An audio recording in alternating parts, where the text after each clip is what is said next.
Fala pessoal, tudo bem com vocês? Bom, desejamos que esteja tudo ótimo. Hoje nós estamos aqui com mais um A2Cast número 9, né, Lucas? 9. Já estamos aí só enchendo o nosso canal aí com bastante conteúdo e esperamos e acreditamos que esse conteúdo vai abençoar demais a vida de vocês aí. E antes da gente entrar no assunto aqui, eu preciso pedir aquelas coisinhas de praxe que você já deve estar até cansado de ouvir, mas que é muito importante pra gente lembrar vocês, que é o quê? Para você dar o like, para você comentar, ativar esse sininho aí para que todas as santas vezes que nós subirmos conteúdo para esse canal, você possa ser notificado, informado que nós estamos gerando conteúdo. Então nos ajuda aí, né? Dentro do nosso canal nós temos outros quadros que têm sido lançados aí nesse mesmo canal aqui. Então compartilha mesmo, comenta, né? Deixa aí os seus comentários falando de possíveis temas que nós possamos trazer. Enfim, fala, comunique com a gente, né? Passa um feedback para nós, para que nós possamos entender como está sendo o nosso trabalho, se de fato está contribuindo para a tua fé, para a tua vida, e esse é o maior motivo de nós estarmos aqui. E junto com isso, nós precisamos também falar do nosso, né, grande patrocinador aí. O nosso grandíssimo patrocinador, a Alfa Consultoria Contábil, escritório de contabilidade aqui na cidade de Jaboticabal. Você que é de Jaboticabal e da região, procure os serviços da Alfa Consultoria Contábil. Nós temos aqui os serviços tradicionais de escritório de contabilidade, que é a parte contábil da sua empresa, a parte fiscal, a parte de departamento pessoal. Mas além disso, nós temos também um serviço especializado para as micro e pequenas empresas, onde nós damos uma consultoria financeira. E nós auxiliamos, né, em toda a área financeira da sua empresa, desde controle de estoque, contas a pagar, contas a receber, tudo que você precisar aí, fluxo de caixa, o que você precisar aí de uma consultoria, de uma orientação para que você faça um bom controle das suas finanças na sua empresa, que você procure a Alfa Consultoria Contábil. Você que está precisando de um auxílio, nos procure. E você que está pensando aí em empreender, em ser seu próprio patrão, em ter seu próprio negócio, procure a Alfa Consultoria Contábil. Nós temos um serviço de excelentíssima qualidade em relação à abertura, alteração e encerramento, né, de empresas. Então, para você que está querendo abrir um negócio novo aí, procure, que além de um serviço especializado para abrir a sua empresa, você ainda vai ter um serviço especializado de consultoria para te direcionar da melhor forma possível para que você comece já o seu negócio da forma mais correta possível, para que você possa ser mais bem sucedido também o mais rápido possível. Então o editor vai estar colocando aí os nossos dados aí na tela para você, o nosso endereço, nosso telefone, nossas redes sociais, está aí na tela para você. Procure a gente, que com certeza você será muito bem atendido e faremos uma parceria aí de longuíssima data, onde nós vamos te ajudar a crescer e nós aqui também do escritório vamos crescer juntamente com você. Isso aí, ok? Lucas, tá ótimo, cara. Alfa Consultoria Contábil, onde o seu sucesso é o nosso negócio, né, Lucas? É isso aí, cara. Agora vamos entrar no assunto, né? Não é nada polêmico, mas é muito, mas muito rico, né, cara, em informação, em desenvolvimento da nossa vida, da nossa salvação, e que é falar sobre santificação, a doutrina da santificação, né? Santificação. É uma doutrina defendida, ensinada, não somente pelas escrituras, mas transferida, né, cara? Mantida, assim, fiel pelos pais da igreja, depois mais tarde pela reforma, e hoje talvez ela seja um pouco mal compreendida. Eu não vou dizer que ela seja totalmente destruída, né, com os ensinos modernos, mas quase sempre mal compreendida, não é? Porque é um assunto que, Lucas, eu vejo que às vezes no altar ele não é muito bem ensinado, e não vou justificar isso que é porque talvez não tenha relevância. Ele talvez não é muito ensinado porque é pouco estudado, não é? E eu volto, né, a repetir a frase aqui. Não é porque nós precisamos produzir uma teologia a respeito desse assunto. É que, na verdade, nós esquecemos o que nossos pais deixaram pra gente a respeito do próprio assunto, né? E eu não sei se você gostaria de iniciar. Não, eu gostaria só de comentar para o pessoal que está nos assistindo, que não sei se o pessoal tem percebido nos vídeos que nós temos feito, eu acredito que algumas pessoas, quando viu que a gente começou o canal aqui, talvez eles pensaram que ia ser um canal de debate, né?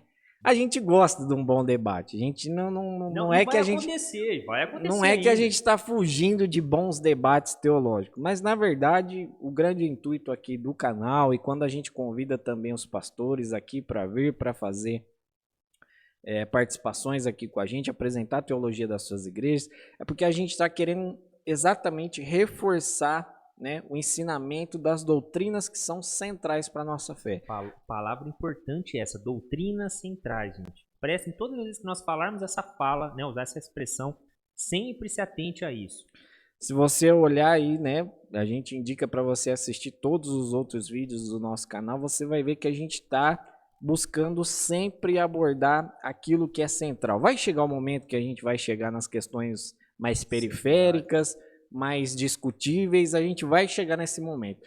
Mas no início do canal aqui, o nosso intuito é apresentar as doutrinas que são centrais à nossa fé, como o Guilherme bem disse, que muitas vezes acabam sendo esquecidas, né? Por causa da modernidade, da cultura e muitas coisas que acontecem no nosso dia a dia, muitas vezes essas doutrinas que são básicas para a nossa fé, às vezes a gente vai chegar para algumas pessoas na igreja e elas nem vão saber do que se trata. Justamente por causa, né, de toda essa modernidade, internet que nós estamos vivendo e o dia a dia, a correria do dia a dia, às vezes acaba sendo esquecido essas doutrinas centrais. Então nós estamos focando nesses temas e a doutrina da santificação, como você bem viu aí no título do vídeo, o Guilherme já expôs aqui, essa é uma das doutrinas centrais da nossa fé e a gente queria abordar ela aqui da forma mais bem didática, teológica e bíblica possível. Glória a Deus. Cara, ó, outra informação importante, eu vou voltar a frisar isso, importa a gente lembrar que são centrais. Então, se são centrais, todo bom cristão, enquanto vivo, precisa conhecer essas doutrinas, cara. Porque, Lucas, talvez eu acho que a parte mais complexa quando um pastor ou um líder tenta transferir para aquele que está ouvindo, né, para os seus ouvintes, para os seus liderados, para os irmãos da igreja, da sua congregação, quando ele tenta transferir a ideia de que nós precisamos conhecer as Escrituras, a gente sempre parte do princípio de que a pessoa está entendendo a relevância de conhecer os princípios básicos da nossa fé.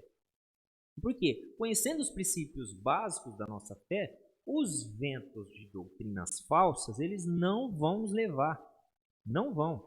Ainda que eu possa fazer uma analogia aqui, né, uma alegoria, com todo o cuidado possível, quando Jesus fala para Nicodemos, ó Nicodemos, aquele que é nascido do Espírito, o vento sopra e ele não sabe para onde vai, né? E ali é claro que está sendo uma menção direta do Espírito Santo. Cara, o contrário também é possível.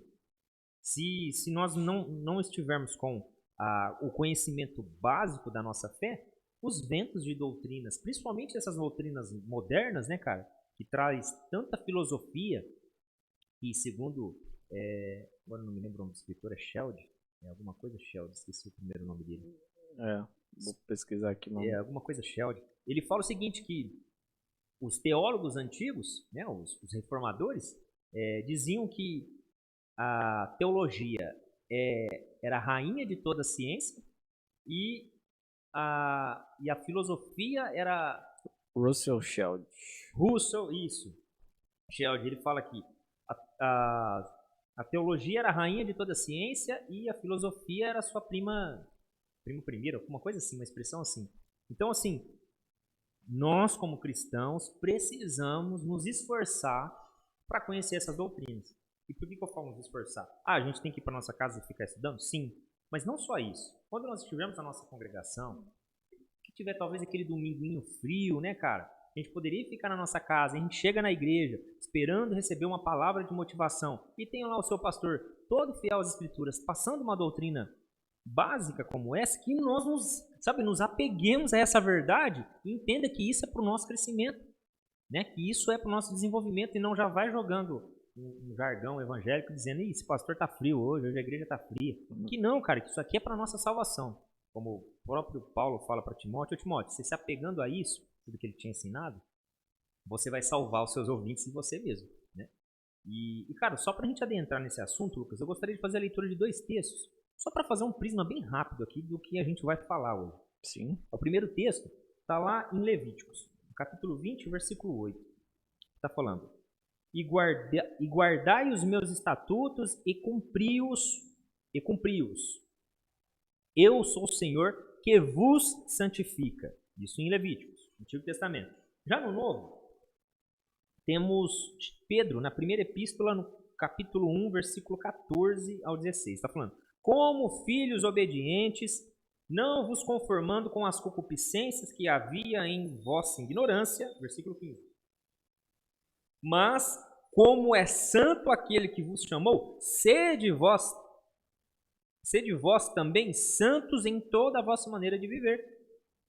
No versículo 16. Porquanto está escrito: sede santos, porque eu sou santo. É uma outra menção que faz lá de Levíticos. Então nós temos duas expressões de Levíticos, duas expressões aqui da palavra santo, ou santificação. Temos no Antigo Testamento Kadosh, como foi lido aqui, né, e outras menções que vai ter. E nós temos no Novo Testamento a palavra agios, ou ágios, como alguém deve pronunciar, que eu não sei como que é a pronúncia correta. E nos dois pontos, nós estamos vendo que quem nos garante isso é Deus. Porque no primeiro, ele está dizendo: olha, cumpra os meus mandamentos. Quais mandamentos? Dentro desse capítulo 20 aqui, o próprio Deus está ensinando para o povo, através de Moisés, quais seriam as penas que aquele povo receberia, penas criminais, né? Tipo assim, se vocês cometessem algum crime, quais seriam as penas severas que eles receberiam. E no meio dessa fala toda, das punições que eles receberam, ele fala: olha, né, como nós lemos aqui, guardai os meus estatutos e cumpri-os, né? Ao mesmo tempo que você guarda, você tem que cumprir ele. E aí, na segunda parte do texto, ele fala: eu sou o Senhor que vos santifica. Ou seja, de cara, claro que é só um texto dentre vários. De cara nós já percebemos que quem traz a santificação para a vida do crente, né, daquele que crê no Senhor, o justo, é Deus. E depois, Pedro lá no Novo Testamento, com uma nova visão, usando uma palavra que tem uma etimologia diferente do que a primeira, que é a de Kadosh aqui, que é literalmente algo separado. No segundo, é algo consagrado. Inclusive, a própria palavra santo que eles utilizavam, ela vem, segundo alguns estudiosos, ela vem de uma origem, cara, até do meio, uma expressão que se usava no meio da engenharia civil deles. Quando eles iam construir prédios, os prédios que eram consagrados para fazer alguma coisa que fosse religiosa, mas que tinha uma separação bem, bem distinta, eles chamavam de ágios, de santo, que era aquilo que era especificamente para algo. E lá Pedro vai começar a dizer: olha, agora que vocês foram salvos, mudem a maneira de vocês viverem. Não pratiquem mais as coisas que vocês praticavam antes. Vivam de uma forma diferente, porque aí ele vai citando até ele chegar em Levíticos. Para dizer: olha, você lembra o que estava escrito lá atrás? Sede santos porque Deus é santo. Então, se nós devemos ser santos porque Deus é santo, é porque é Ele que fornece a santificação para a gente. Mas, Lucas, e aí? O que é santificação? Cara, glória a Deus. A santificação, dentro do prisma que eu separei aqui, eu, como bom reformado, eu fui buscar na reforma quais eram os parâmetros que eles utilizavam, né, para tratar desse tema. O texto mais utilizado pela maioria dos reformadores está lá em Romanos capítulo 6, do verso 1 ao verso 14.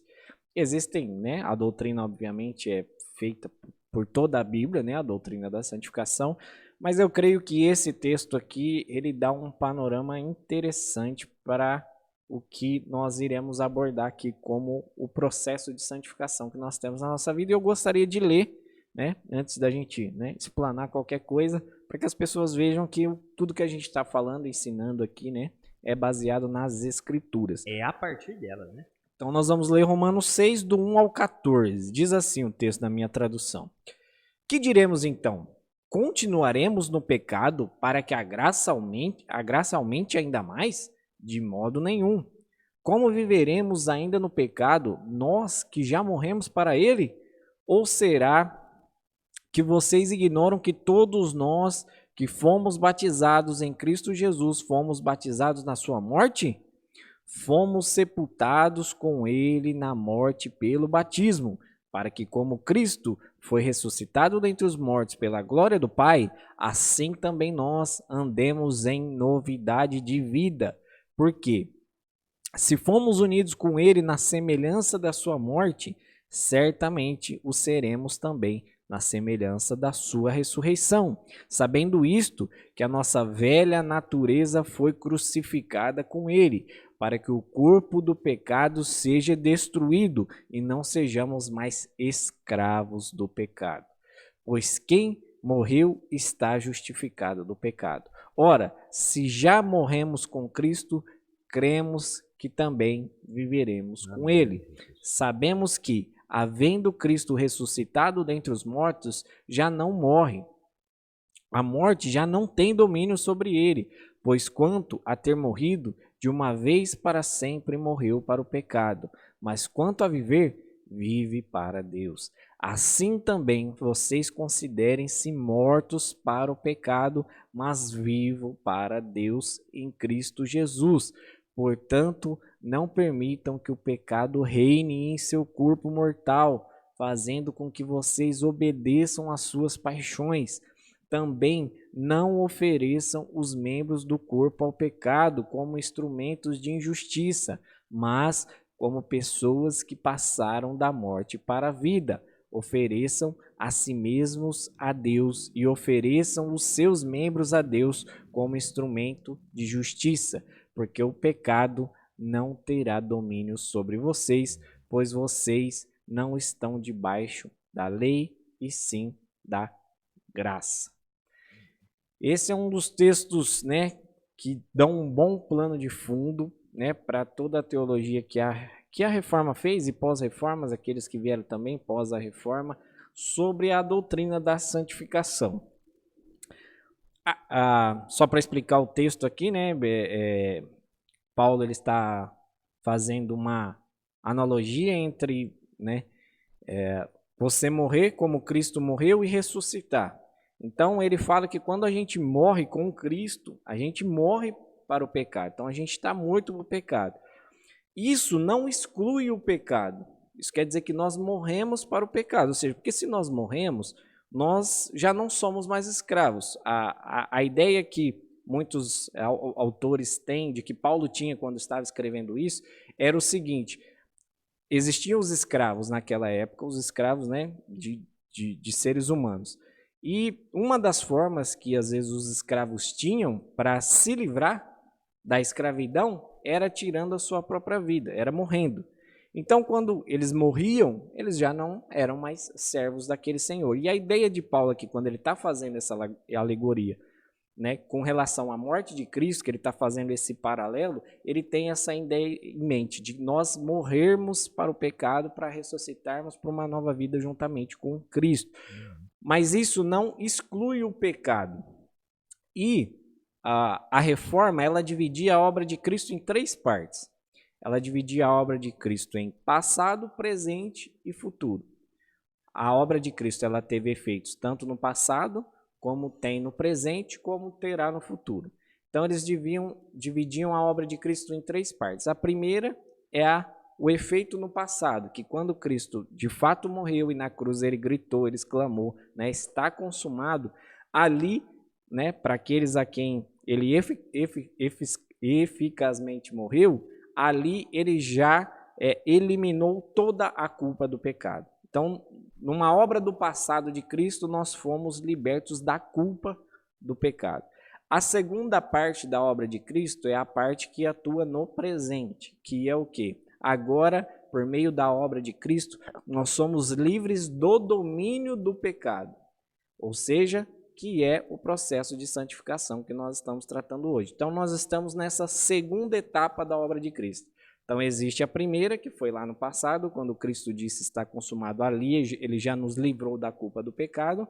O presente é o quê? A obra de Cristo em nós, nos livrando do domínio, da escravidão do pecado, ainda que o pecado exista, e por vezes a pessoa no processo de santificação, por vezes ainda cai, e nós vamos entrar nesse assunto aqui, mas que por vezes ainda cai, mas nós já não somos mais escravos do pecado.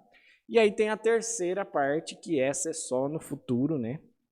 Então é passado, presente e futuro. E aí no futuro sim nós receberemos a glorificação em Cristo Jesus, aí nós de fato estaremos livres totalmente do pecado no mundo com a segunda vinda no nosso Senhor.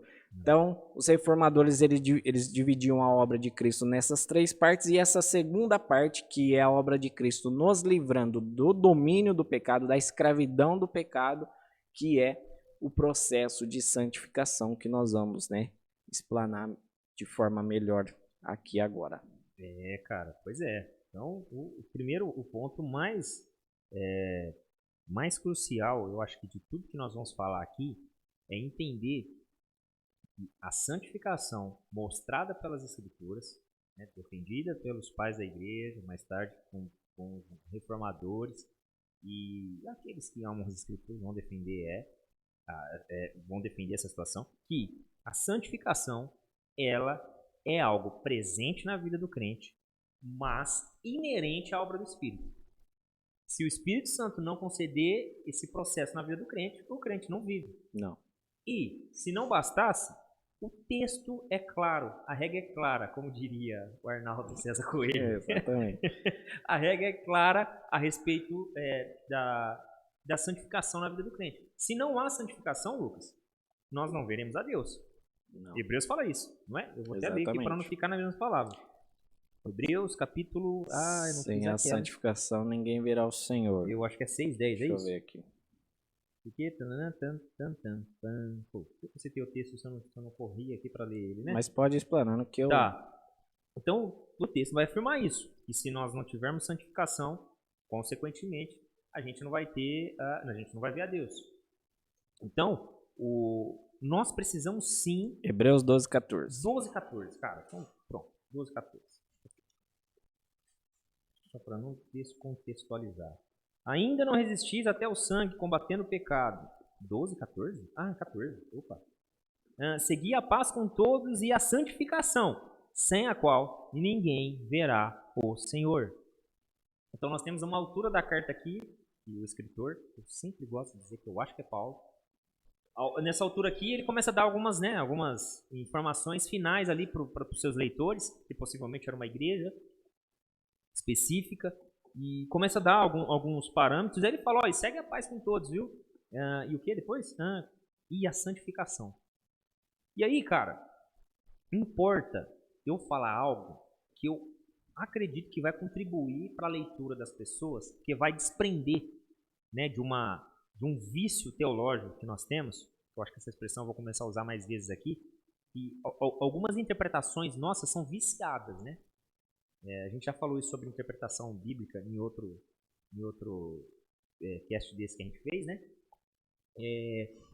Que algumas coisas algumas leituras bíblicas nossas são viciadas porque alguém disse, e a gente nunca mais consegue olhar para aquele texto sem aquela visão, né? E eu acho que se eu pronunciar isso, do jeito que me libertou, vai libertar outras pessoas.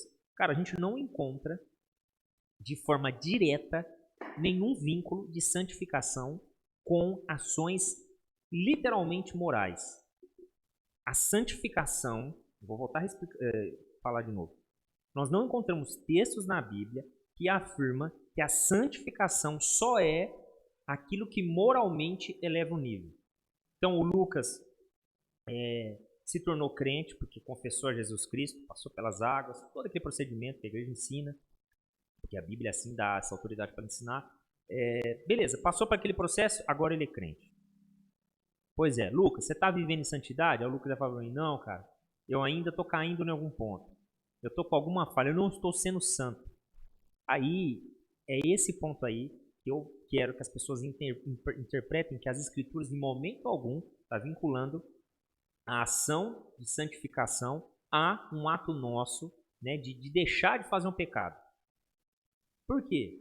Importa a gente olhar para os textos todas as vezes que nós vemos santificação como uma bênção dada por Deus para a vida do crente. Obra essa que, como você citou aí, estamos no presente agora, né? Estamos vivendo ela. Não no completo, mas estamos vivendo ela. Aí tem uma passagem que Pedro vai falar depois na sua segunda epístola lá, ele fala sobre bênçãos. Eu acho que é legal a gente ler aqui. Segunda epístola. Segunda epístola, capítulo 1, versículo 3.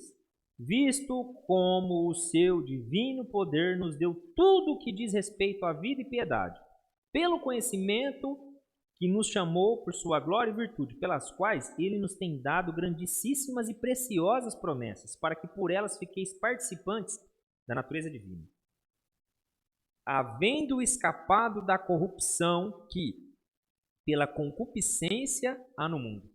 E vós também, pondo nisto mesmo toda a diligência, acrescentai a vossa fé. Ele vai acrescentar uma quantidade de coisas aqui. Mas o ponto que eu queria abordar é o quê? No versículo 4, ele dizendo que agora somos participantes da natureza divina, havendo escapado da corrupção. E a palavra havendo escapado aqui não nos traz um sentido, talvez na leitura normal nossa, e talvez sem pensar com a cabeça do escritor, dá a entender que nós conseguimos escapar. Não, eu vi Jesus lá, eu vou correr para Jesus, eu escapei da corrupção desse mundo. E na verdade é o contrário. Jesus me viu de lá para cá e olhou para mim e falou, vamos tirar ele da corrupção desse mundo, que entrou por conta de uma concupiscência, segundo o texto aqui, e por isso somos participantes de uma natureza. Que natureza? Essa natureza. Mudança.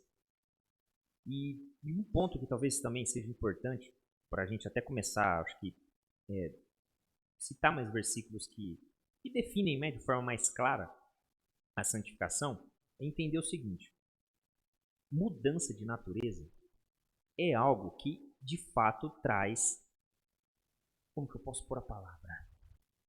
Transformação.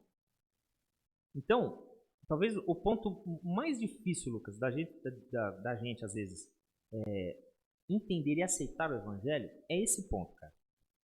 Porque assim, você está acostumado como eu a pregar o evangelho dentro da nossa congregação, e lá nós falamos para crente, e aquela coisa, né? A gente ensina, e isso é um mandamento bíblico, e a gente não está fazendo nada que não deveria estar sendo feito. Nós estamos fazendo o mínimo que tem que ser feito. Mas nós também temos que pregar o evangelho para as ruas.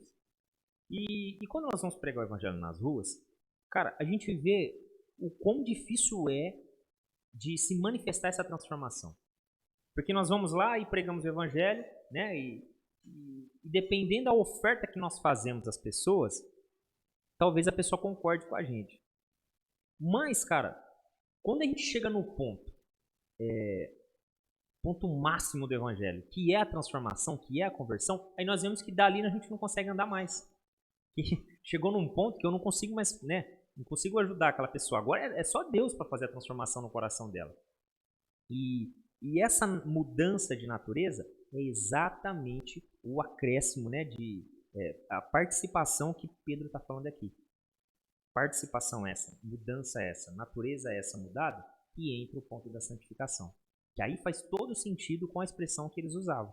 Se tornar algo separado. Separado por quê? Porque escapou da corrupção do mundo. Escapou por quê? Porque Deus é que nos santifica. E a nossa obra, se é que eu posso falar assim, é contribuir com o Espírito, né? Haja visto que é Ele que já está fazendo essa obra aí. Sim, você falou de algo importante em relação à santificação e à moralidade. A prova de que a santificação não é simplesmente uma questão moral é que a Bíblia, ela sempre, nos textos, né, alguns que nós já lemos aqui, vários outros que existem, nos textos que trata da santificação, ela está sempre pressupondo a justificação. E nós podemos ver pessoas aí no mundo que não foram justificadas, mas que vivem uma questão moral elevada, ainda que não receberam a justificação.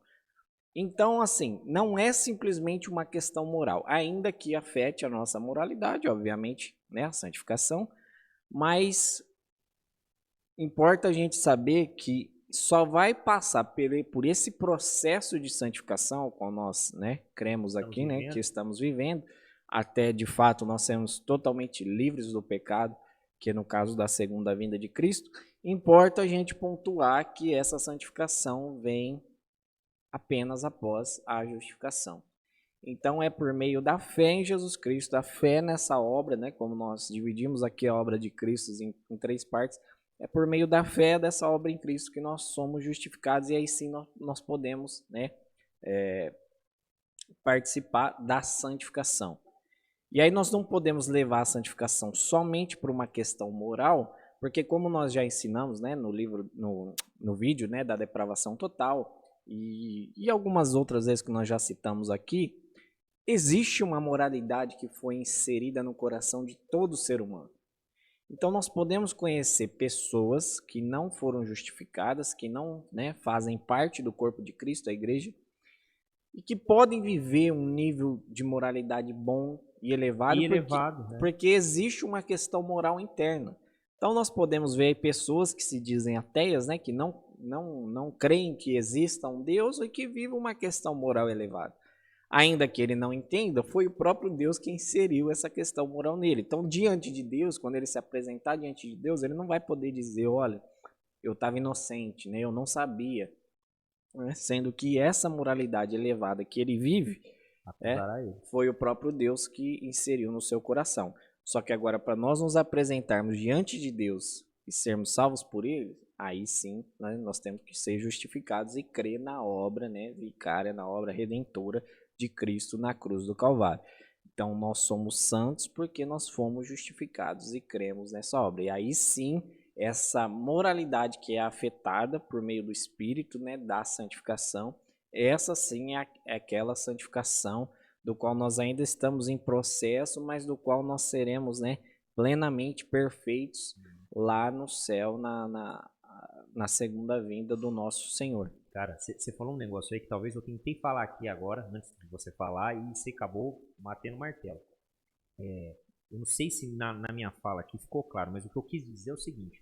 Todas as vezes que nós encontramos a palavra santificação na Bíblia, para nos santificar, para nos prepararmos, sempre está falando a um grupo específico de pessoas.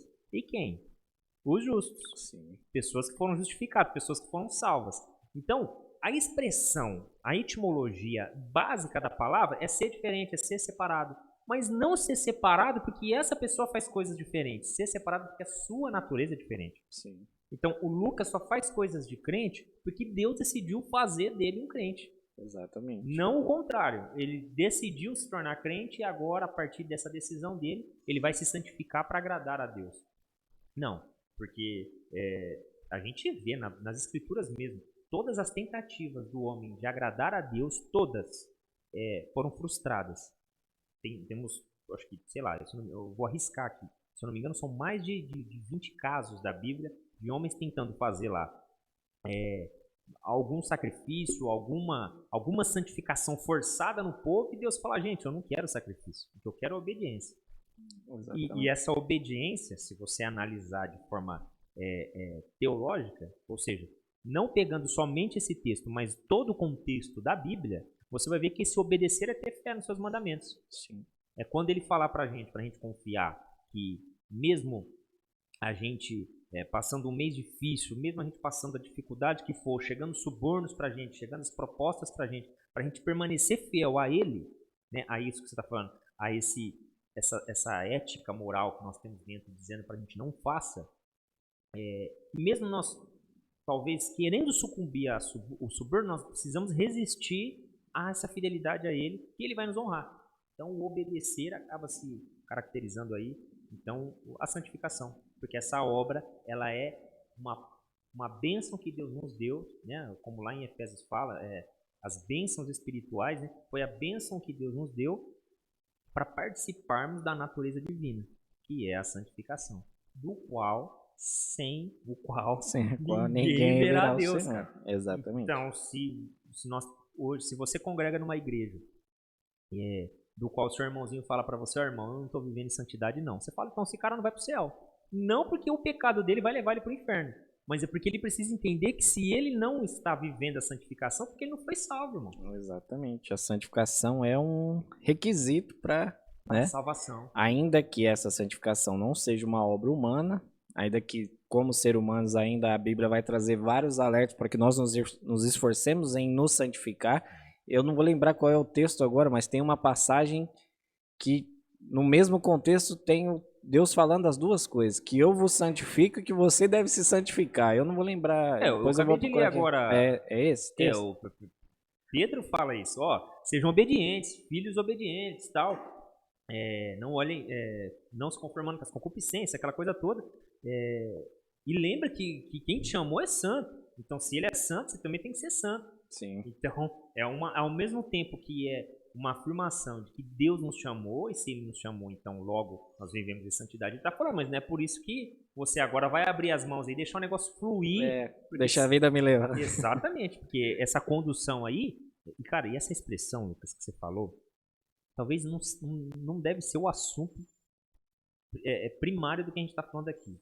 Mas, cara, me traz muito arrepio atrás da orelha aqui quando eu ouço as pessoas falarem assim, cara, deixa o seu coração jogar para fora o que está aí dentro, né? Põe para fora o que está no seu coração. Cara, à luz do que Paulo fala lá em Gálatas, o que está no nosso coração não é bom, cara. Não é bom. Por isso nós precisamos andar no Espírito. Ou seja, viver no Espírito. E logo, viver no Espírito, a Bíblia é clara a respeito disso. É cumprir o que as Escrituras estão mandando. Né? É nos carregar, é congregar na congregação, que a Bíblia está nos mandando. É nos alegrar com os irmãos, é chorar com os irmãos, como foi ministrado lá, que inclusive já deve estar no nosso canal, né? Esse vídeo da mensagem que você ministrou lá na nossa igreja, na nossa congregação. E então esses pontos, assim, são pontos que uma coisa não anula a outra. Não é porque agora nós estamos falando aqui que a santificação é uma obra divina na nossa vida, isso de maneira alguma está dizendo assim, agora então tudo bem, deixa a coisa correr frouxa, né? Chegou lá o envio de uma solicitação de uma moça nua lá, eu vou aceitar porque, né, vai dar tudo certo, eu vou conseguir resistir a isso. Não, cara. A vigilância, a resistência, ela é bíblica e o tempo todo está sendo alertado pra gente. Ó, levanta a orelhinha aí, a concupiscência tá batendo no coração, hein? Às vezes o desejo que você tem desse veículo aqui vai te levar para um outro negócio, enfim. Eu acho até bom a gente adentrar nesse assunto que você está tocando aí, né? Que o pecado ainda bate a nossa porta, mesmo nós recebendo o processo de santificação. Só queria pontuar a questão do coração. Jeremias fala, né, que enganoso é o coração do homem. E talvez seja o pior conselho que a gente possa dar para alguém é você falar, ó, siga seu coração. Igual a gente vê, né, o pessoal falando por aí. É o mais fácil de dar, né?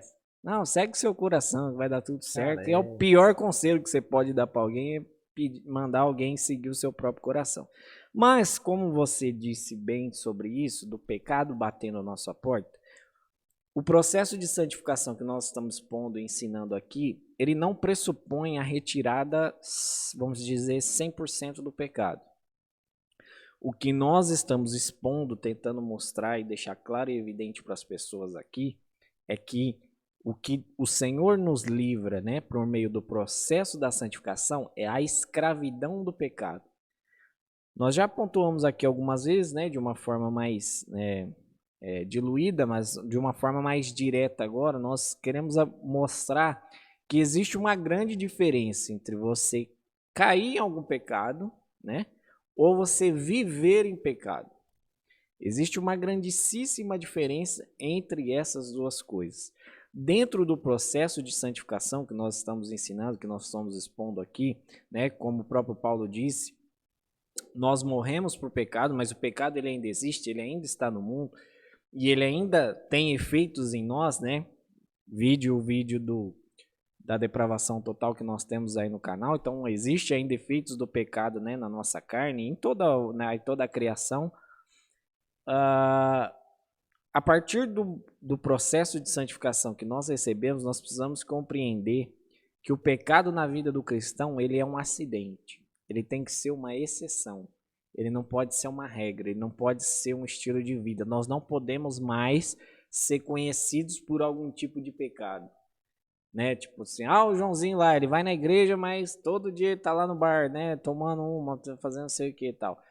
Então, a gente precisa, né, diferenciar, porque às vezes a pessoa também, ela, né, como nós afirmamos aqui, né, e é uma afirmação forte, né, você dizer para uma pessoa, né, se a pessoa está dizendo, não estou me sentindo santo, então nem para o céu você vai. É bom que a gente faça bem clara essa distinção, até para que a gente não mate a fé de ninguém. Existe essa diferença. Você viver em pecado, você ser um escravo de pecado, você cair nele sempre, ou seja, isso mostra que você está escravo desse pecado. Se você cair nele sempre, você não consegue se livrar dele, Mostra que você está escravo. E se você está numa condição assim, que você peça ajuda para o seu pastor, para a sua igreja, para a sua família, para quem for, você peça ajuda para que você seja, né, libertado por meio da obra de Cristo na cruz, né, com os irmãos intercedendo, ajudando em oração, porque é essa vida de pecado, de viver em pecado, que é o que nós lemos aqui em Romanos capítulo 6, aqui, que Paulo está deixando bem claro. Nós não podemos mais ser escravos do pecado. Ainda que por vezes a gente cometa algum pecado, ainda que por vezes aconteça o acidente de nós pecarmos. O próprio, né, evangelista, e apóstolo João, ele afirma lá em uma das suas cartas, olha, aquele que diz que não tem pecado, ele já está pecando, que ele está mentindo. Então, assim, o pecado na vida do crente, ele é um acidente, ele é uma exceção, não pode ser uma regra, não pode ser um estilo de vida. E é contra esse estilo de vida que nós batemos pesado, que nós somos contra. Porque, infelizmente, né, em muitas igrejas, em muitas congregações, há uma hipergraça, pessoas distorcendo a graça de Deus para, né, tentar justificar, né, pessoas vivendo no pecado, né, sendo escravos do pecado dentro da comunidade. E aí é um problema, porque vai totalmente contra aquilo que as escrituras falam. Quando Paulo começa o capítulo 6 aqui, que ele começa dizendo: "Que diremos então? Continuaremos no pecado para que a graça aumente?" Foi porque no capítulo 5, ele fez, no capítulo 5, no verso 20, é onde a minha versão está um pouco diferente, né? A minha versão tá: "A lei veio para que aumentasse a ofensa, mas onde aumentou o pecado, aumentou muito mais a graça." Em algumas traduções, onde abundou o pecado, superabundou a graça de Deus. E é exatamente para que não fosse interpretar essa fala de Paulo, né, onde abundou o pecado, superabundou a graça, para que não houvesse uma interpretação incorreta desse versículo, que ele começa já o capítulo 6 falando: então nós vamos continuar pecando para que a graça aumente?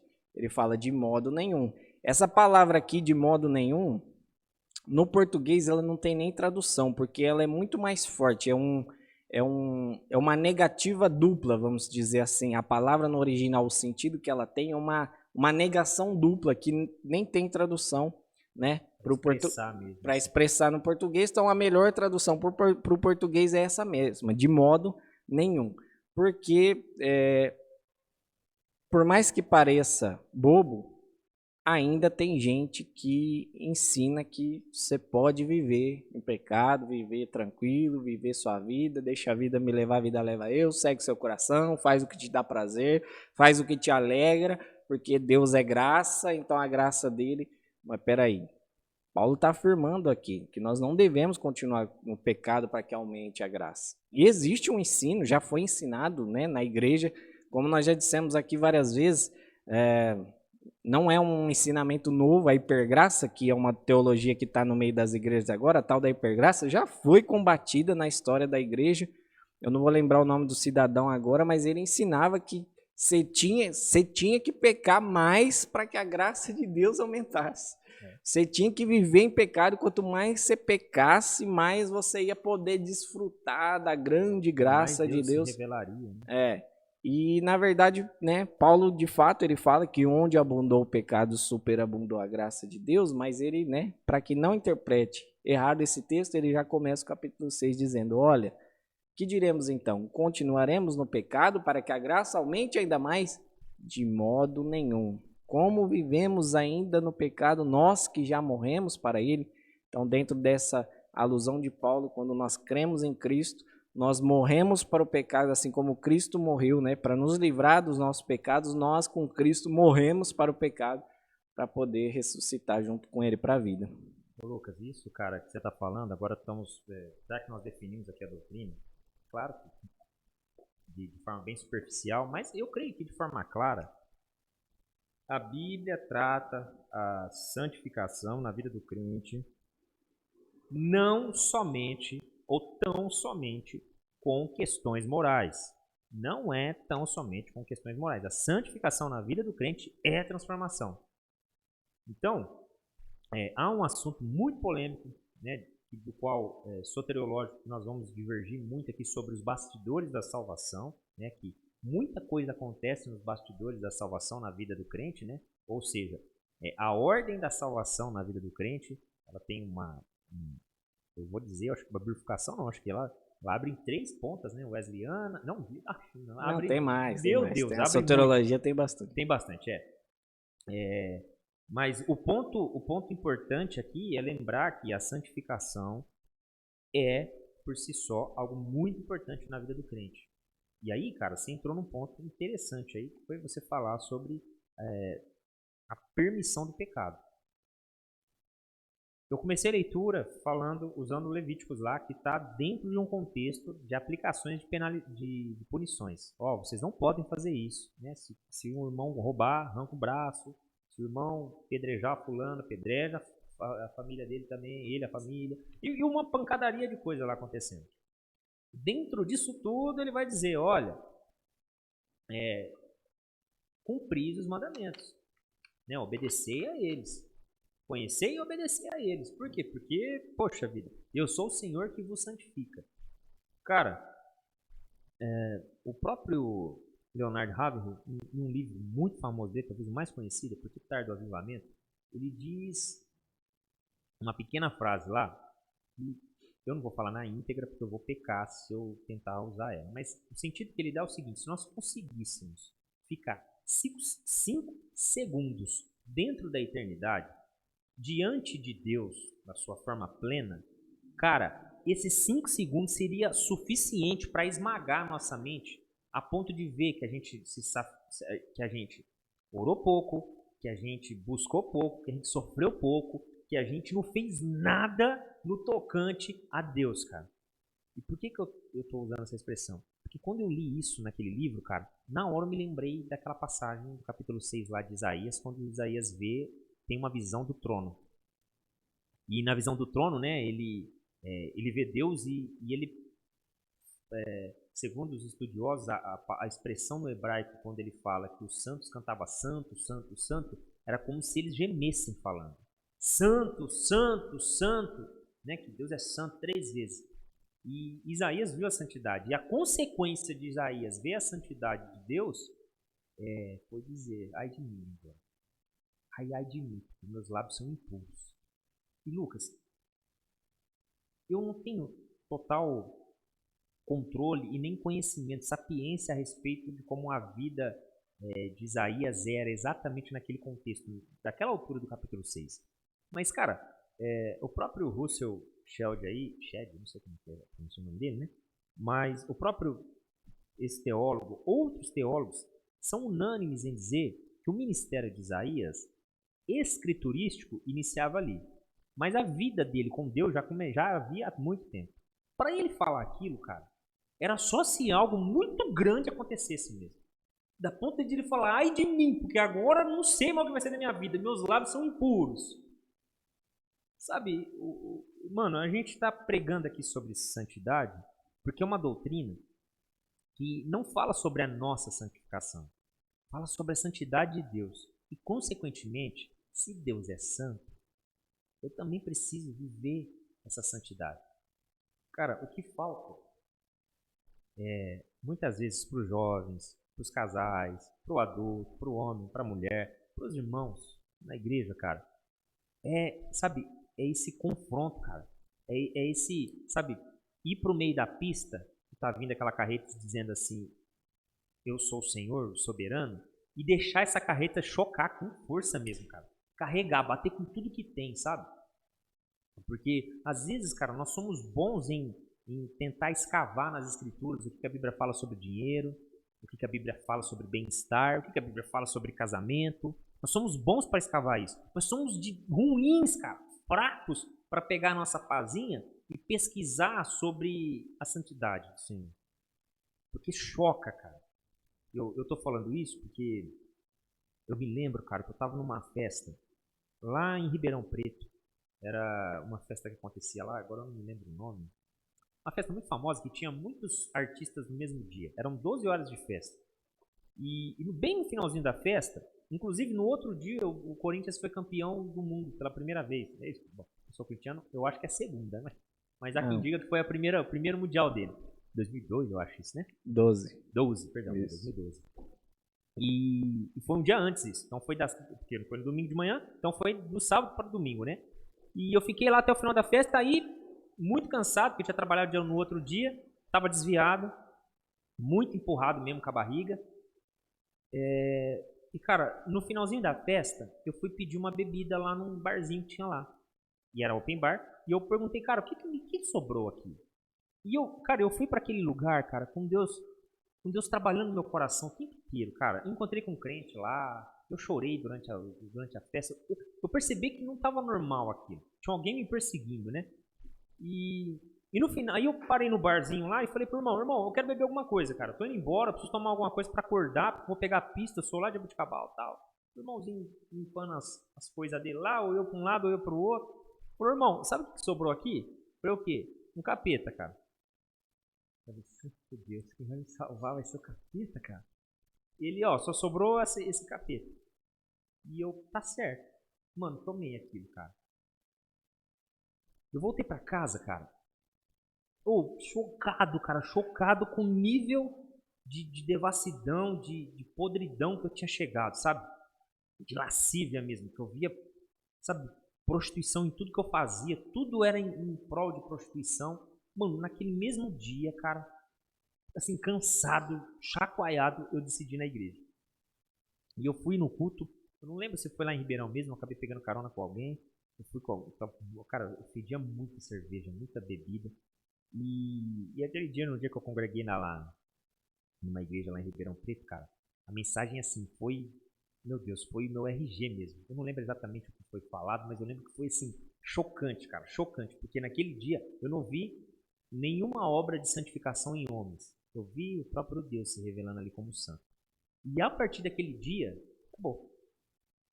Confesso que caí algumas outras vezes, mas a partir daquele dia eu não andei mais normal, eu mancava, cara. Sabe, eu não conseguia mais correr como eu estava acostumado a correr. Eu mancava nos meus passos. E tudo porque eu senti algo da parte do Senhor acontecendo no meu coração. E às vezes, ou quase sempre, o que falta é isso. A gente, na nossa congregação mesmo, a gente se esforça o máximo para ser o mais bíblico possível, né, cara? Sem trazer a espiritualidade da mensagem na eloquência do pregador ou na eloquência de quem fala, sempre deixar com que as escrituras seja clara, né? Mas às vezes eu percebo, cara, que o que falta é essa transformação. É nós, como irmãos, como igreja, como líderes, orar para que uma Scania entre mesmo dentro da igreja, né? Escrito, o Senhor é soberano, e choque com todo mundo lá dentro, cara. Porque a transformação é profunda. A gente viveu algumas coisas juntos, né? A gente foi para alguns lugares juntos. E você lembra do Guilherme que era antes pro Guilherme que é hoje. Cara, não dá para dizer que foi a religião conseguiu me convencer. Porque não, cara, foi Deus, mano. Cara, como você falou aí, como você citou, no caso de Paulo, o pecado que estava em mim não superabundou a graça. Pelo contrário, cara. O pecado que estava em mim só mostrava que a graça, que a misericórdia, que a santidade de Deus é algo muito maior do que eu. E quando ela raia dentro do meu coração, quando a santidade dele, a graça dele se manifesta, aí sim. Aí nós vemos que a graça de forma superabundante manifesta na minha vida e isso me transforma. E, como eu falei, o que sobra às vezes não é nada, né? Porque a morte é certa quando essa carreta choca. De fato, essa transformação, a gente precisa sentir ela na nossa vida, ela precisa ser percebida.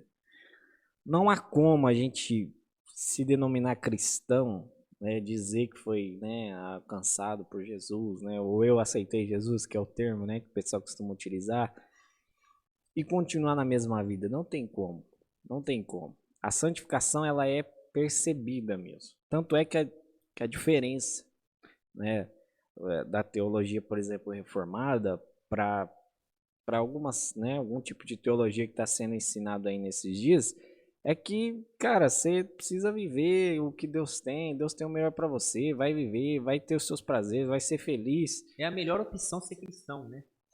Porque vai trazer mais Exatamente. dinheiro, vai trazer mais facilidades nos dias de hoje. Exatamente, é. E aí você vai ver que a pessoa só encontrou um alento para ela continuar vivendo os pecados ou os desejos pecaminosos que ela já tinha antes de dizer que encontrou a Jesus. Então ela só encontrou alento para dizer, agora eu estou fazendo, mas eu tenho alguém ali para eu me escurar para falar, não, agora né, eu encontrei Jesus, então eu me escoro, não encontrei Jesus para continuar vivendo e fazendo as coisas que fazia antes. E isso é totalmente o contrário às Escrituras. As Escrituras ela fala de transformação. E aí eu gostaria de pontuar uma coisa aqui que eu creio que é comum nos nossos dias. Quando a gente fala né, de transformação, que a gente fala de não ser escravo do pecado, geralmente já vem, né, como você disse, né, a nossa teologia né, viciada, geralmente já vem na nossa mente, né, aqueles pecados mais, vamos dizer, gigantescos, né, a imoralidade sexual, assassinato, pedofilia, já vem geralmente esses pecados na nossa cabeça. Mas a transformação, a santificação, né, essa transformação por meio da santificação, ela precisa tocar em todas as áreas da nossa vida. Infelizmente, nos nossos dias, a gente tem feito essa distinção de pecadinho e pecadão, e aí quando a gente fala, não, eu sou santo porque eu não cometo os pecados gigantescos, eu não vejo pornografia, eu não sou pedófilo, eu não sou adúltero, eu não sou assassino, e aí vai para os pecados grandes e a gente se esquece dos pecados pequenos. Só que é a mesma pessoa que afirma isso, é a pessoa que todo dia está falando mal de alguém, está fazendo uma fofoca, está chegando atrasado, está fazendo coisas que foram normalizadas na igreja por causa dessa distinção de pecadinho e pecadão. Aí normalizou, aí é crente falando palavrão, né, falando mal, é fofoca, aí esses pecados são normais. E aí você percebe que muitas vezes as pessoas vivem nesse pecado, virou uma prática. Só que como ela não enxerga que é um pecado grave, né, é só um pecadinho, ela não enxerga que ela está escrava daquilo também. Né? Continua falando mal dos outros, ou senão né, é glutão, come demais. Né? Tem tantos né, pecados aí que são corriqueiros no nosso dia a dia que às vezes a gente está praticando ele de forma seguida, ou seja, nós já estamos escravos, nós já estamos escravos desse pecado e nós não estamos percebendo. Então eu acho importante a gente né, distinguir, mostrar e apresentar que a santificação, o processo de santificação, ela abrange todas as áreas da nossa vida. Então, o crente não pode viver falando palavrão, né? Como nós fizemos a exposição em Efésios lá, né?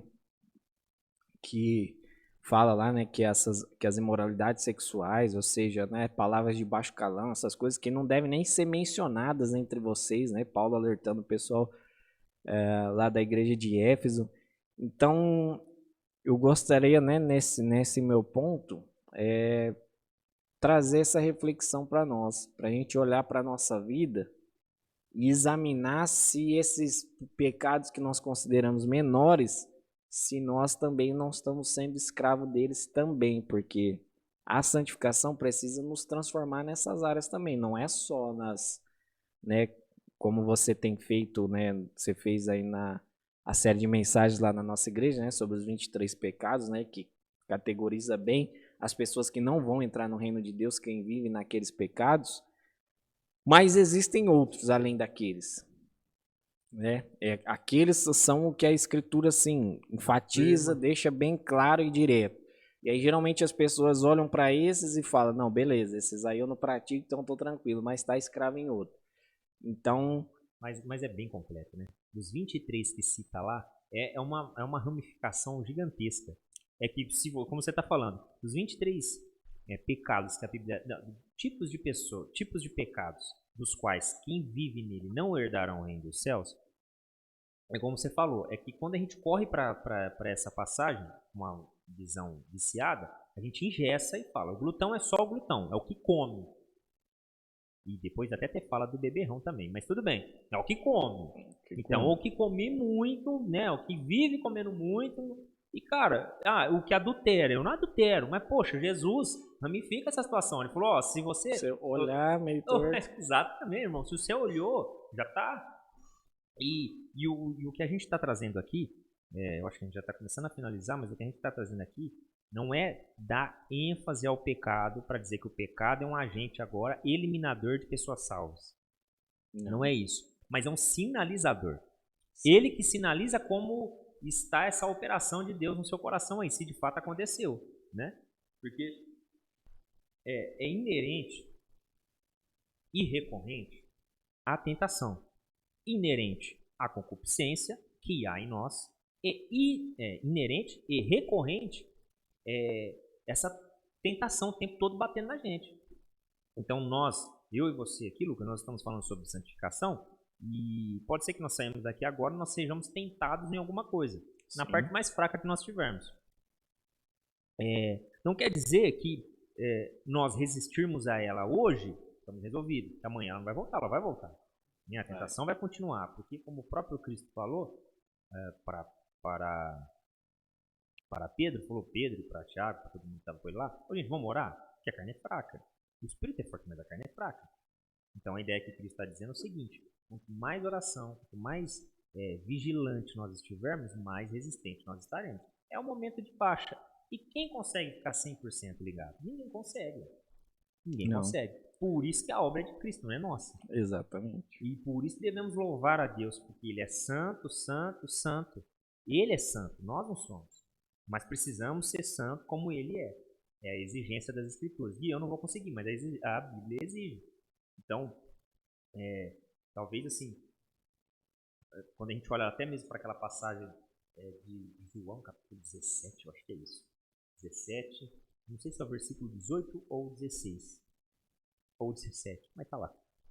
Na oração que Jesus faz, sacerdotal, ele fala, Senhor, santifica-os na verdade, né? Santifica-os na verdade e a tua palavra é a verdade. Então deixa bem claro que a santificação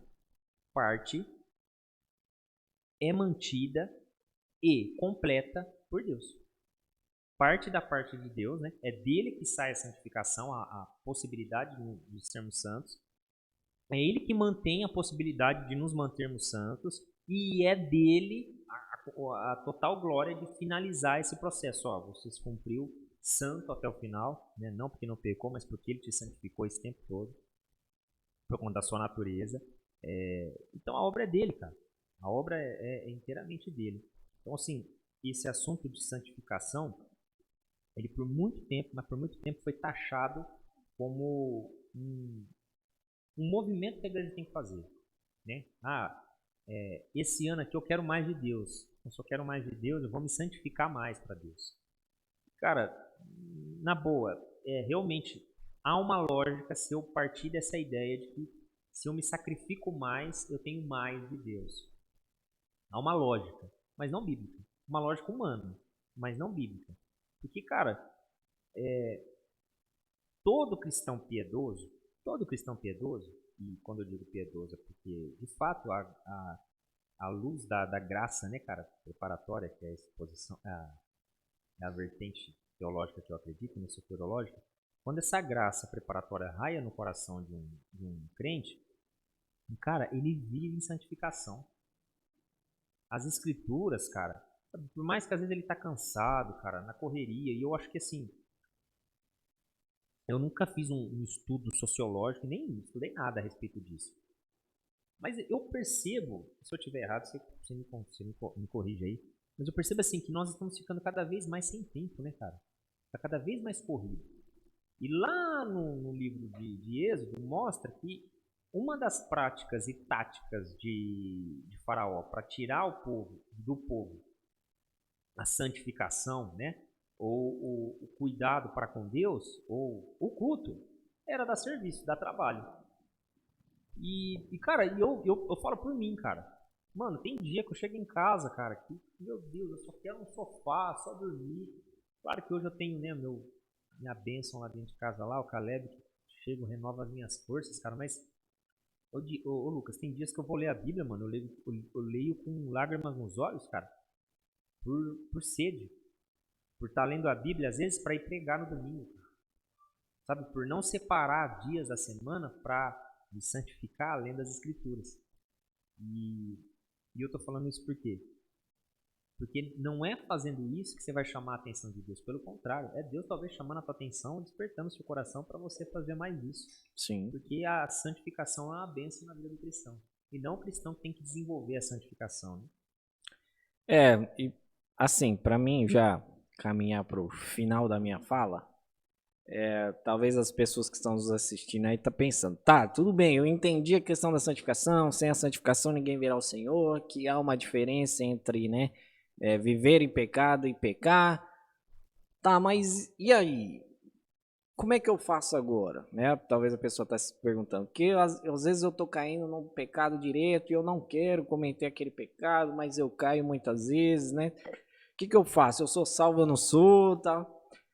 Assim, o que eu posso falar para esses irmãos que às vezes, né, por causa de cair corriqueiramente, muitas vezes no mesmo pecado, né?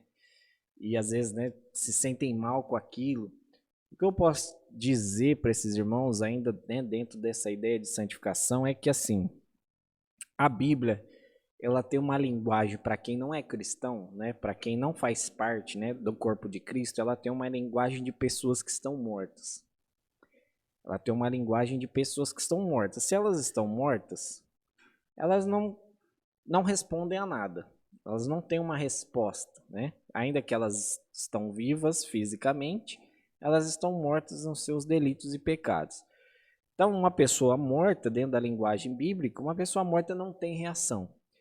Então, se você ainda sente, né, que o pecado em você não é algo, né, que faz parte mais da sua natureza, ainda que você caia nele, que por vezes você caia, é sinal que ainda há vida de Cristo em você. Você que está nos assistindo aí, né, e talvez esteja nessa condição, esteja preocupado, talvez você veio para esse vídeo porque, né, você quer se santificar, você quer sair, né, você quer que Deus te santifique, que você quer se santificar, você quer sair de uma vida de pecado, de uma escravidão. Só o fato de você já querer já mostra que ainda que há vida de Cristo em você. Porque a linguagem da Escritura, para quem não é salvo, é uma linguagem de pessoa que já está morta. Então ela não vai querer sair dessa vida. Pelo contrário, as pessoas que estão mortas, elas querem viver ainda mais nos pecados e nos delitos. Querem viver mais, né? Querem viver mais, né? Nos pecados e nos delitos que elas vivem. Então, se você veio para esse vídeo com essa dúvida, né? Você quer entender o que é santificação e que você quer viver esse processo de santificação na sua vida, só o fato de você querer já é um sinal de que há a vida de Cristo em você. Então que você ore, que você busque a Deus por meio das Escrituras, como o Guilherme acabou de bem dizer aqui. Uma das formas de nós nos santificarmos é conhecer a Escritura para a gente poder praticar o que Deus fala por meio dela. A oração, para que a gente possa se comunicar com Deus, assim como Pedro disse, né, para que a gente lançar sobre ele todas as nossas ansiedades. Que você procure o seu pastor, procure a sua igreja. Essa é uma das grandes importâncias que a igreja tem no mundo, ajudar uns aos outros. Então, se você está em algum pecado, alguma dificuldade, procure, né, pessoas, né, da sua igreja, seu pastor, pessoas de confiança que você possa, né, entregar, dividir o seu problema para que elas possam, né, dividir essa carga com você e te ajudar para que você possa caminhar nesse caminho de santidade, nesse caminho de santificação, que ela é um processo, não é um passe de mágica, não é uma imposição de mãos, como muitos aí, né? Não, eu orei agora, você não vai ser tentado, não vai pecar mais, não vai acontecer mais nada. Não é, é um processo, toda a parte, né, de santificação que nós ensinamos aqui, né, que fique claro e evidente que é um processo que você, né, vai sentindo doloroso, a transformação, né? Doloroso. Você vai sentindo, você vai percebendo a transformação que Cristo, que o Espírito Santo vai fazendo em você. Então que você encontre em Deus, nas Escrituras, na oração, na vida de igreja, né, Se você tá com algum pecado, alguma dificuldade, você quer, né, sair da escravidão de algum pecado, só o fato de você querer sair mostra que você ainda tem a vida de Cristo, né? Você tem a vida que Cristo gerou para nós, né, por meio da cruz e da obra que ele fez. Então, isso é um sinal que você é um justo, né, como nós dissemos aqui, né? É sinal que você é um justo. E nós cremos, né, pelo poder de Deus que ele vai te ajudar, ele vai te atender, ele vai, Como né? nos ajudou em várias vezes. Exatamente. E a você, né, mudar de vida, viver essa transformação, sentir essa santificação, para que, né, naquele grande dia a gente possa estar junto lá diante dele. E aí sim, diante dele, né, depois que ele vier para nos buscar, nós estaremos totalmente livres. Cara, eu não tenho nem muito o que falar a respeito disso, cara. Talvez eu possa dividir aqui uma experiência minha, possa ajudar outras pessoas. Espero que essa pessoa tenha chegado nesse momento. Vai saber com que razão, né? Qual foi a obra que o Espírito Santo fez para a pessoa chegar nesse momento do vídeo, né? Exatamente. Tanto do que você falou quanto do que eu vou falar agora. Mas, cara, tem uma passagem em Tessalonicenses que Paulo vai falar para a igreja: olha, Deus quer que vocês vivam em santificação e que vocês se abstenham das imoralidades sexuais. Esse já está quase lá no finalzinho da primeira epístola. Tessalonicenses, foi o que eu falei, né? Foi. Isso aí. Tá no final, capítulo 4, alguma coisa. Mas aí, a passagem que eu gostaria de ler, só para complementar isso que você disse, é da carta que Tiago escreve, no Universal, no capítulo 5, do versículo 3 adiante, que é aquela passagem conhecida. Está alguém entre vós aflito? Ore. Está alguém contente? Cante louvores. Está alguém entre vós doente? Chame os presbíteros da igreja e orem sobre ele, ungindo-o com azeite, em nome do Senhor. 15.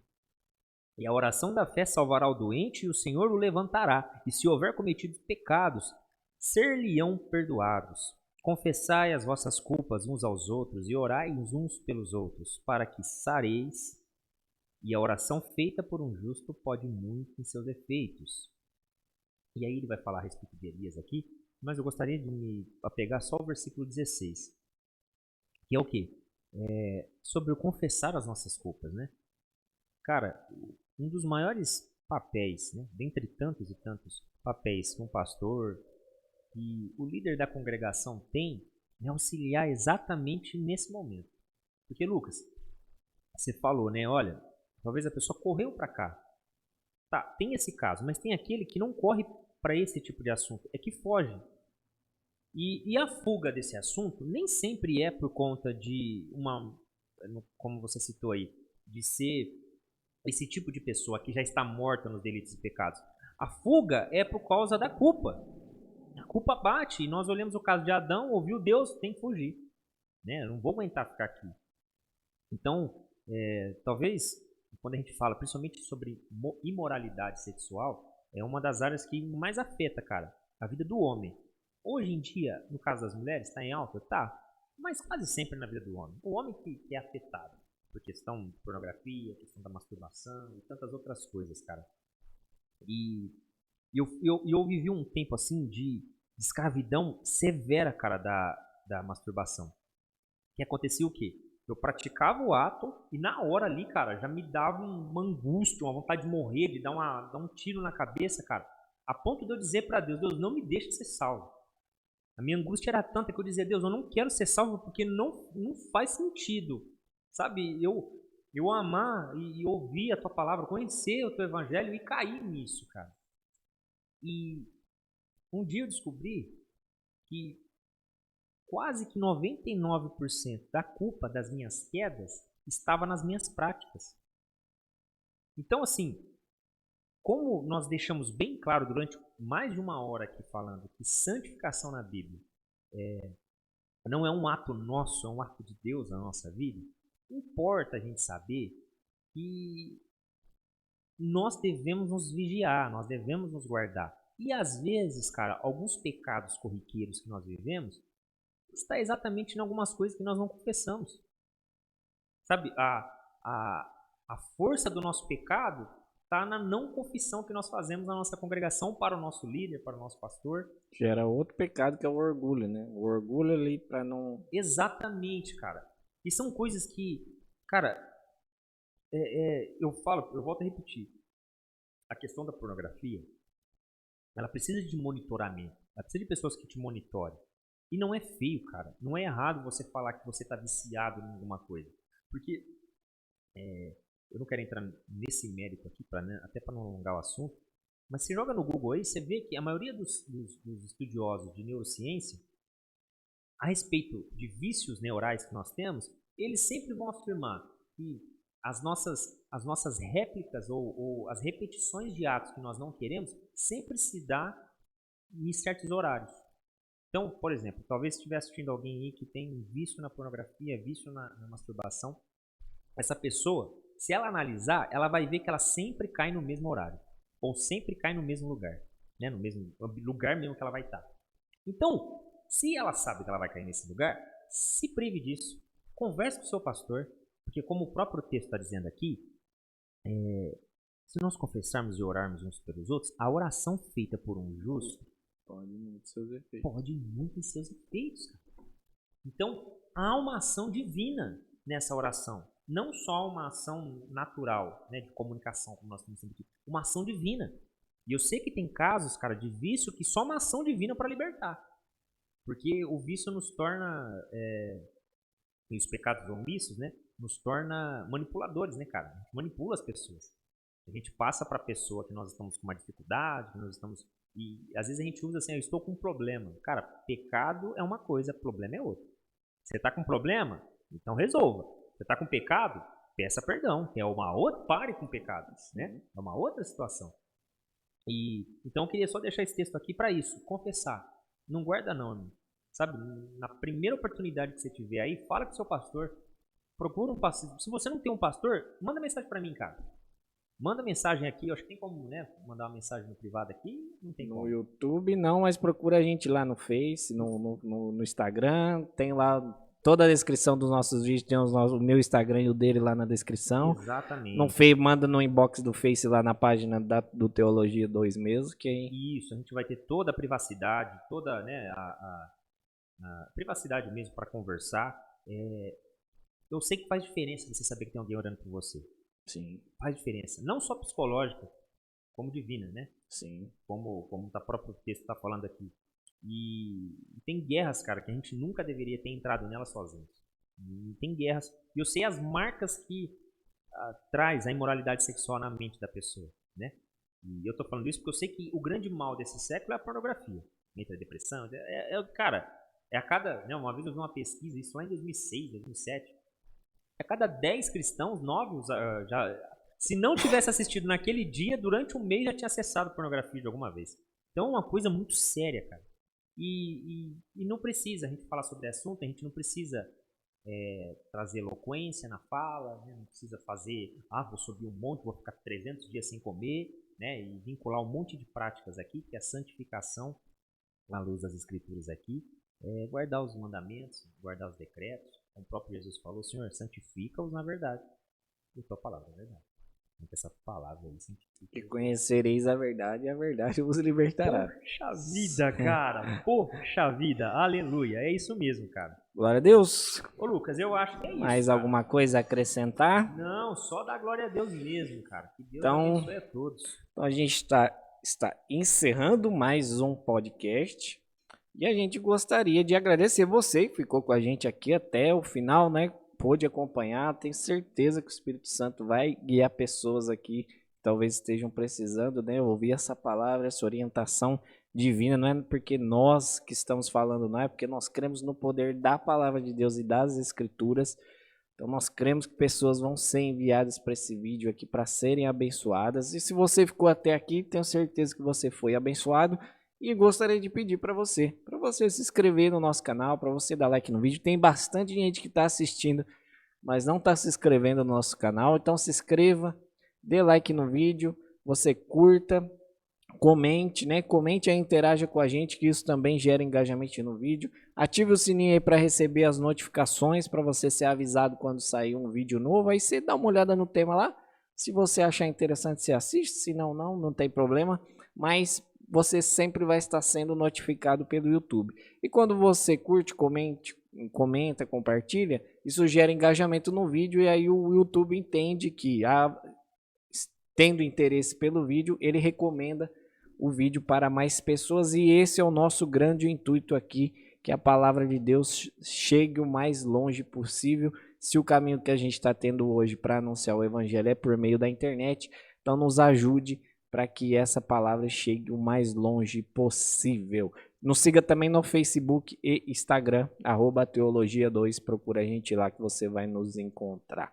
Amém? Para terminar, aquela frase, cara, e já que eu glória a mencionei Deus. Leonard Ravenhill, eu quero citar outra parte do texto, e agora vai ser na íntegra, do livro Por que Tarda o Avivamento. Certo. E ele vai falar o seguinte: o que significa ser cristão? Sua vida está escondida com Cristo, é a resposta. Você não tem mais tempo que seja seu, dinheiro que seja seu. Cristo precisa se tornar seu Senhor completo. Amém. Glória a Deus. Glória a Deus, mano. Amém. Deus abençoe. Valeu, a todos. Pessoal. Fiquem todos com nóis. Deus. Glória a Deus, cara. Até mais. Uou.